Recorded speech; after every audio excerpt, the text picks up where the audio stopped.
Pour mieux comprendre le fonctionnement du marché, nous allons parler de l'offre et la demande. Sont les principes fondamentaux qui régissent le fonctionnement des marchés.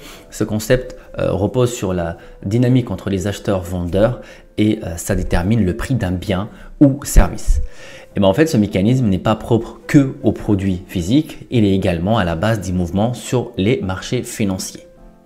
Donc la demande, c'est la quantité d'un bien, d'un service que les consommateurs sont prêts à acheter à un prix donné.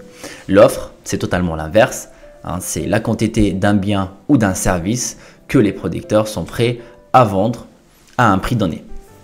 Maintenant, on peut mieux comprendre et anticiper la loi de l'offre et la demande. Si la demande augmente et que l'offre reste stable, le prix augmente. Si l'offre augmente et que la demande reste stable, le prix diminue.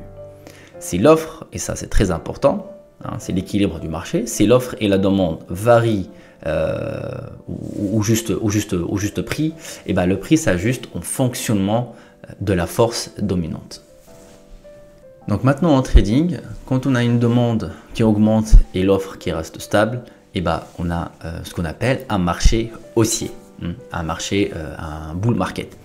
Et inversement, si on a l'offre qui augmente et que la demande reste stable, on aura un marché baissier, ce qu'on appelle un bear market.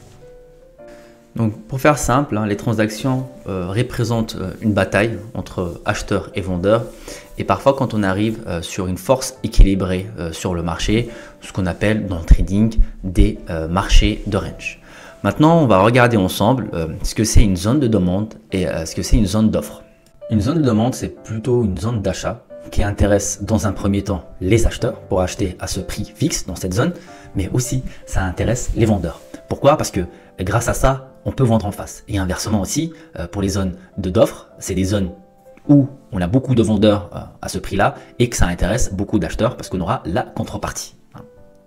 Maintenant, l'objectif de ce premier cours, de savoir détecter ces zones de volume pour anticiper son scénario et pas le marché.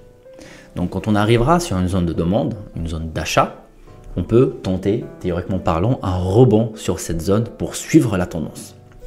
Et inversement, bien évidemment, quand on arrive sur une zone de vente, une zone d'offre, on va essayer de vendre le marché pour suivre la tendance. Tout cela est basé sur des confirmations, quel que soit sur le volume ou le carnet d'ordre. Donc pour faire le point, nous sommes là juste pour suivre la tendance et non pas décider de la direction du marché.